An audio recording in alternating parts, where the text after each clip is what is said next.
Here's what we envision, and we're working very aggressively to put together a very aggressive first 100 days agenda for the Congress and in the days beyond. We don't put the cart before the horse. We got a lot of work to do between now and Election Day, but I believe that what I'm seeing on the ground is going to happen, that we are going to have this opportunity, so we got to be prepared on day one.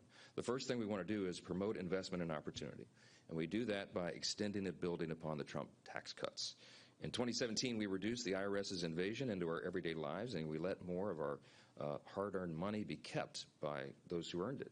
Businesses, large and small alike, began new projects, opened new centers, hired new workers, provided better wages. All that was happening because we created the right conditions for it. Democrats, of course, want to repeal those tax cuts. They have a plan that would take more than $300 per monthly paycheck from a family of 5 starting in 2026. If we let the tax cuts expire, in my district in northwest Louisiana, annual taxes would increase by $2,800 on average. And if we let Harris win, U.S. companies would pay tax rates at least 30% higher than any of their Chinese competitors. Tell me how that makes sense. If you look at the Biden-Harris budget that released earlier this year, you'll see how it punishes farmers, ranchers, and manufacturers with $5 trillion in additional taxes. It's foolish, and it's more than foolish, it's dangerous. The smart approach is broad-based tax policy that unleashes the American entrepreneurial spirit and encourages research, development, and manufacturing. And that's why under our plan, we will ensure that the U.S. remains the preeminent location for the investment in innovation and technology by restoring immediate expensing for R&D costs, by ensuring a strong FDII incentive to encourage U.S. ownership of intellectual property, and restoring the 100% expensing provision. And we'll keep those cuts in place to support job creation, along with the double guaranteed deduction and a strong child tax credit.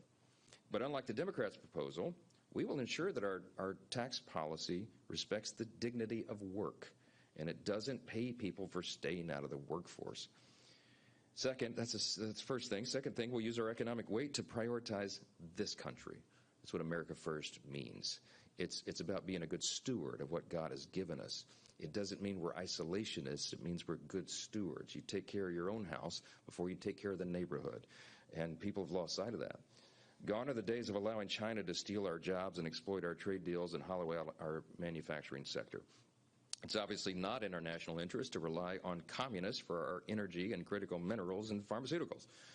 And we know it's not in our national interest to support the economy of our largest geopolitical adversary. China is almost a peer-to-peer adversary, and we've got to take it seriously. Just last week, the House passed multiple pieces of legislation to counter China's malign economic activity. 28 bills we passed through the House, 15 of them bipartisan. And we'll continue to confront China. We'll also prioritize our country again by using the tax code to secure the border and fight the cartels. The border czar, Kamala Harris, did such an extraordinary job on that task. It is a catastrophe that we will be living with for as long as any of us are alive. I think the actual number, President Trump often says, is probably close to 20 million. I think he's right. I think it's probably 16, 18, 20 million. We don't really know because they're not actually keeping the real numbers. And all those illegals who have come in have resulted in incalculable human suffering, financial cost, and all the rest of the horrors that we don't need to recount this morning. It's got to stop.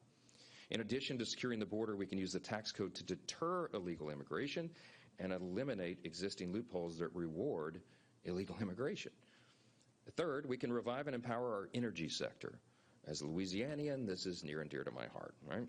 Under the Biden-Harris regime, we've seen the Green New Deal regulations, unrealistic EV mandates, the cancellation of the Keystone Pipeline. We've seen pauses on LNG permitting and exports, reduced oil refining capacity, and a litany of prohibitively expensive emission standards. That is maddening public policy. It's terribly destructive to our economy, and it undermines our national security. These mandates, by the way, that the government has forced on everybody, have ignored the untapped resources within our soil, and they've ignored the science supporting natural gas, and have made fueling up at the gas station and cooling or heating our homes astronomically more expensive. When we retake control of government, we're going to roll back the Green New Deal regulations and put America back in a place of energy dominance. When President Trump came to meet with the House Republicans after his first term, just a few weeks, maybe a month or so into the term, he came and had breakfast with us, and he said, Oh, I'm about to do my impression. I'm sorry. I hear it comes up on me. I hear his voice in my head. He said, we don't want to talk about energy independence, energy dominance. And we were on the back row. Louisiana and Texas guys are like, yes, And we did it. Drill, baby, drill. We did. We were a net exporter. Everybody knows it. Okay, fourth, we can reform our education system. But this is supposed to be a serious speech. We can reform our education system by maximizing school choice for parents and holding woke university administrators accountable. It's out of control.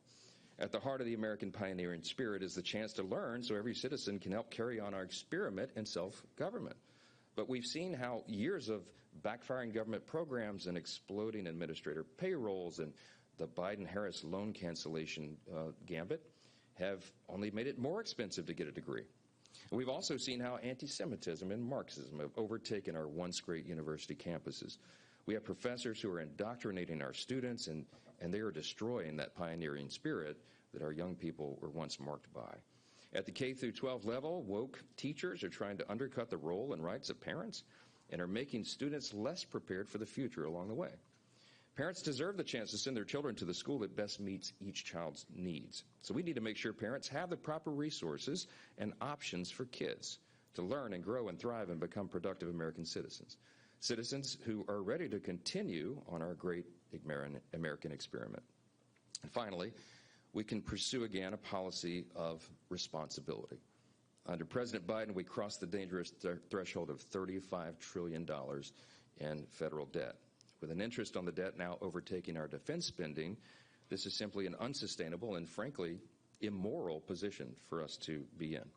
Under President Trump and a unified Republican Congress, as we grow the economy, we will stop mortgaging our children's future to fund today's big government bureaucracy.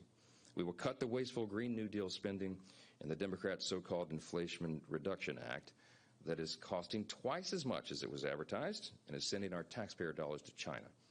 We're going to root out waste, fraud, and abuse and improper payments within the federal government, which have grown to the highest levels ever under the Biden-Harris administration.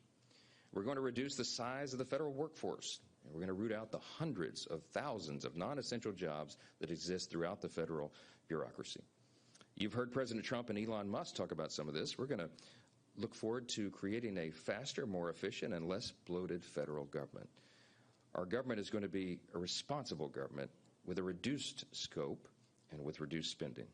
We're also going to restore a government that's responsible enough to know that it can't and it should not do everything.